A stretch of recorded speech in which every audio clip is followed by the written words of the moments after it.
Hi hello నమస్తే.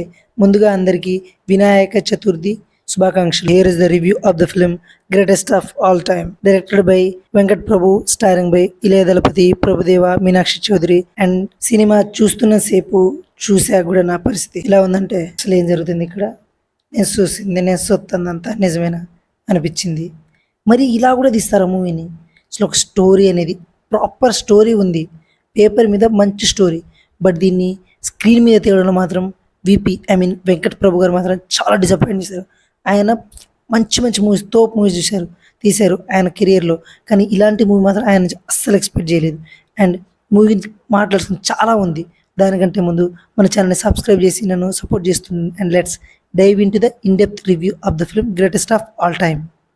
Cinema గురించి మాట్లాడబోయే ముందు ఫస్ట్ దళపతి గారి, విజయ్ గారి గురించి మాట్లాడుకోవాల్సింది. ఆయన పొలిటికల్ ఎంట్రీ ద్వారా ఈ మూవీయే లాస్ట్ అని చాలామంది అనుకుంటున్నారు. అలా ఇదే మాత్రం లాస్ట్ మూవీ అయితే మాత్రం చాలా డిసప్పాయింట్. ఆయన కెరియర్లో లాస్ట్ ఫిలింని మాత్రం చాలా ఒక లిటరల్లీ వర్స్ట్ ఫిలింతో ఎండ్ చేసినట్టు అయిపోతుంది. ఇలాంటి సినిమా ఏ టైంలో కూడా మనకి అసలు సినిమా చూడాలని ఇంట్రెస్ట్ కూడా లేదు. ఒకటి రెండు కొన్ని comedy scenes and action scenes తప్ప మూవీలో ఏం లేదు. అండ్ లాస్ట్ క్లైమాక్స్లో వచ్చి ఆ స్టేడియం సీన్స్ మాత్రమే కొంచెం బాగా అనిపించాయి, కానీ మిగతా స్టోరీలో ఏం ప్రోగ్రెస్ ఉండదు. అసలు స్టోరీ అనేది మనకు కొంచెం కూడా కనెక్ట్ అవ్వం. ఎందుకు విజయ్ గారిని అలా యంగ్ లుక్లో చూపెట్టాలనుకున్న ఐడియానే నాకు అసలు నచ్చలేదు. బికాజ్ ఆఫ్ అసలు ఆ స్క్రీన్ మీద బాగా అనిపించట్లేదు. ఇదే మూవీని ఇంకా కొంచెం బెటర్ చేసి, స్టోరీని ఇంకా బెటర్ చేసి, స్క్రీన్ ప్లే ఇంకా టైట్గా రాపించుకొని, అండ్ ఈ మూవీలో ఇంకో సన్ క్యారెక్టర్కి ఇంకొకరిని తీసుకున్నా సరే మూవీ చాలా బాగా రన్ అయ్యేది, కానీ ఆయననే పెట్టడం వల్ల ఆ లుక్ వియర్డ్గా అనిపిస్తుంది. మూవీ మొత్తం చూసినంతసేపు కూడా ఎందుకు కనెక్ట్ అవ్వలేము. అండ్ కొన్ని స్కేరీ సీన్స్ ఉంటాయి, అవి అస్సలు బాగాలేవు.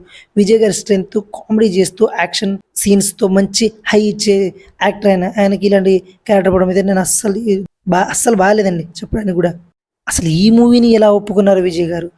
పైగా ఆయన లాస్ట్ మూవీ అని చాలామంది అనుకుంటున్నారు. ఈ టైంలో ఈ గోట్ మూవీ ఒప్పుకోవడం మీద చాలా డిసప్పాయింట్ అండి. అండ్ మూవీలో చాలామంది స్టార్ క్యాస్ట్ ఉన్నారు. ప్రభుదేవ గారు, లయ గారు, స్నేహ గారు, విజయ్ దళపతి గారు, మీనాక్షి చౌదరి, అండ్ వైభవ్ గారు, అండ్ జీన్స్ ప్రశాంత్ గారు, ఇలా చాలా మంచి స్టార్ క్యాస్టే ఉంది. కరెక్ట్ ప్రాపర్ స్టోరీ రాసుకుని వాళ్ళకి మంచి పే ఆఫ్ సీన్స్ ఉన్నా కూడా బాగుంది. అసలు ఒక సీన్స్ కూడా అసలు మనకు కనెక్ట్ అవ్వవు. ఎందుకో చాలా ఎమోషనల్ సీన్స్ తర్వాత సాంగ్స్ వస్తాయి. అసలు ఎమోషనల్ సీన్ తర్వాత సాంగ్ పెట్టాలని ఎలా వచ్చింది బాబు మీకు ఐడియా? అసలు వరస్ట్ అది. సాంగ్స్ ప్లేస్మెంట్ అయితే వరస్ట్ ఉంది. అండ్ మ్యూజిక్ అయితే యువన్ శంకర్ రాజా గారు ప్యూర్ డిసప్పాయింట్మెంట్. ఒక్క సాంగ్ కూడా ఎక్కలేదని. బీజిఎం అయితే అంతే సరే పని, ఏదో కొట్టాలి ర్యాండమ్ కొట్టేసి వెళ్ళిపోయింది అంతే తప్ప, కానీ ఆయన ద్వారా మూవీకి 1% కూడా హెల్ప్ లేదు. అండ్ స్టోరీయే బాగాలేదు. అండ్ ఈ మూవీకి ఏమైనా ప్లస్ పాయింట్ ఉన్నదంటే ఓన్లీ విజయ్ దళపతి. ఆయన ఒక్కరే ఈ మూవీని బ్రతికిస్తారు అంతే.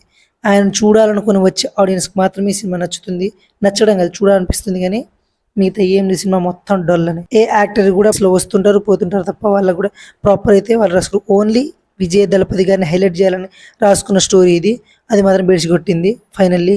అండ్ మీనాక్షి చౌదరి ఇంత మంచి యాక్టర్, ఆమె యాక్టింగ్కి ఈ క్యారెక్టర్ పడడం చాలా వరస్ట్. అండ్ ఆవిడ క్యారెక్టర్ ఈ సినిమాలో చూస్తే గుంటూరు కారం సినిమాలో క్యారెక్టర్ కూడా చాలా ఎక్కువసేపు ఉన్నట్టు. ఓన్లీ సాంగ్స్ కోసం ఒక 2 సీన్స్ తప్ప ఈ మూవీలో ఆమె ద్వారా చేయగలిగింది ఏమీ లేదు ఈ సినిమాలో. డిసప్పాయింట్ అంటే మామూలు డిసప్పాయింట్ కాదు, అస్సలు very big disappoint. And finally చెప్పాలంటే ఈ మూవీ అయితే నాకు అస్సలు నచ్చలేదు. ఒకవేళ మీరు ట్రై చేద్దాం అనుకుంటే ట్రై చేయండి, కాదని సపోర్ట్ చేస్తున్న ఛానల్ని సబ్స్క్రైబ్ చేయండి. Thank you. జై హింద్.